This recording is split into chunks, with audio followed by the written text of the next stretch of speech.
What's up, my people? This is ShowBizz the adult. All right, man, look. Oh!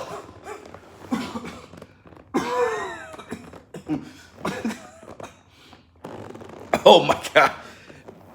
Coffee. Oh.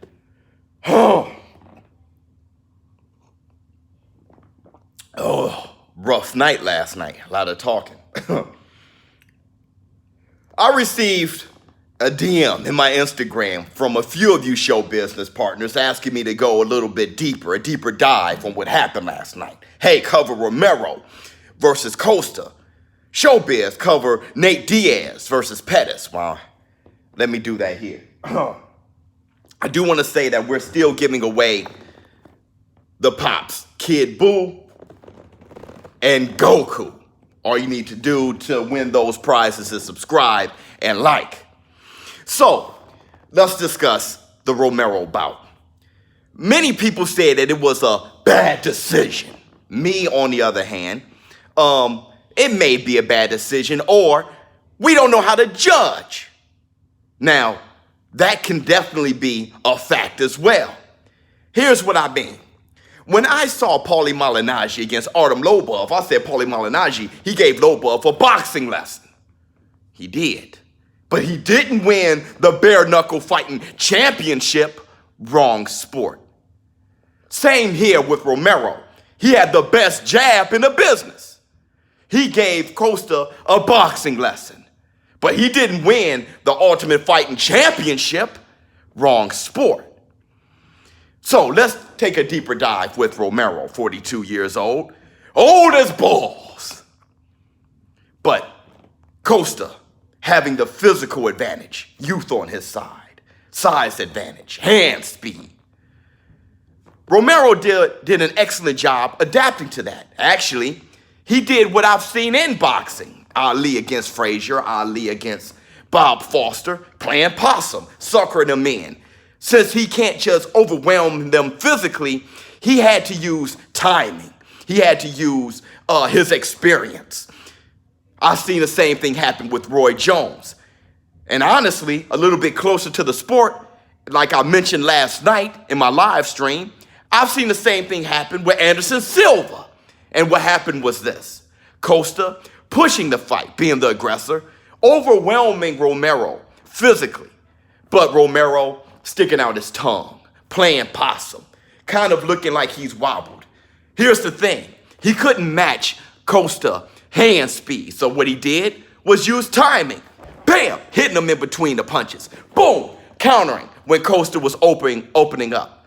Those are some things that will get you the victory in boxing. Busting up Costa's face pretty good as well. But here's the thing with UFC. There's something called, what's that? Octagon authority? It's ring generalship in boxing. It's aggression. And honestly, though Romero was sticking and moving, that's not enough to win. They gave the fight to Costa. But I think Romero did an excellent job in what he was doing. And I think there were moments in there where I said Romero is kicking his ass. But Romero lost a close decision. I don't think he was robbed. I honestly don't think it was a bad decision. I just think I need to be a little bit less ignorant when it comes to how to score UFC, and many of us need to do the same thing. Costa, he got the nod, well deserved. But I'm going to tell you this about Costa. I saw a guy who may be too big to be a middleweight, looked a bit weight drained. Maybe he should move up, just like one of our show business partners said in the live stream last night. Now let's talk Nate Diaz against Anthony Pettis. Now, another show business partner of ours made a greater point when they said that Nate Diaz was actually going to beat Pettis. Me, I couldn't imagine it. This guy's been out since McGregor. I haven't seen Nate Diaz in 3 years. I said, no way he's going to beat Pettis. I just saw Pettis win his last fight by KO, I believe. I know Pettis has had his ups and downs, but he's been active. Well, a show business partner of ours said, hey, I bet you Anthony Pettis quits in that fight. Like, no way. I know he's shown that ability to say, hey, maybe another fight. I'll live to fight another day. Pulling a bit of a Victor Ortiz. I've seen that before. Another show business partner of ours said that Nate Diaz, though he hasn't been fighting in the public eye, that doesn't mean he hasn't been busy. We haven't seen him. Another excellent point. When I saw the fight, Nate Diaz, he looked a bit rusty, but not overwhelmingly rusty. Also, Nate Diaz was doing good, timing Anthony Pettis when Pettis was trying to move around. And I think that's when Pettis started to say, I don't know if I'm going to win this fight. Because that's what Pettis does so well, fight on the move. When Pettis was fighting, sticking and moving, that's when Nate Diaz was his most successful. So Pettis had to stand and strike with him. And I don't think Pettis was that comfortable there. Nate Diaz showing his grit, taking his punches, getting him against the fence, wearing him out. That made Pettis think again.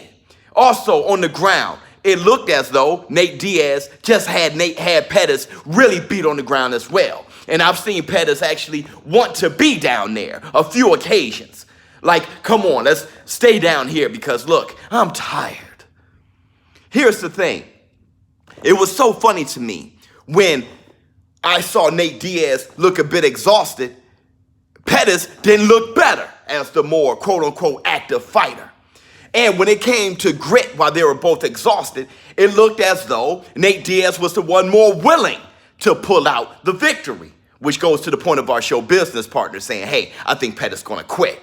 Did Pettis quit? I don't know. But I think Pettis was getting more and more comfortable with the idea of a loss as the fight went on. I tell you this, Nate Diaz is one nasty fighter. He has that great dirty boxing. And I love him, what he does on the ground. Well, people don't really give him that much credit as what he does on the, he just does a great job on the ground, moving around, trying to get that rear naked choke on Pettis.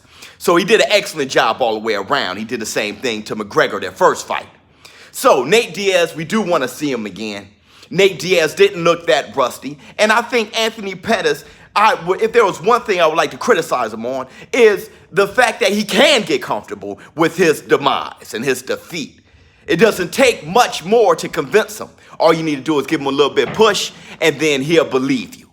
ShowBizz the adult. That's my deep dive on the fights 241 UFC last night. Now, if you guys want me to do more MMA, more UFC, just let me know in the comments below, and then we'll look into it. I know I had a lot of fun in the live stream. I'm having a lot of fun now, even talking about this, and I'm getting a bit excited myself. Don't forget to like, subscribe, and share. Have your chance at the pops. I'm out.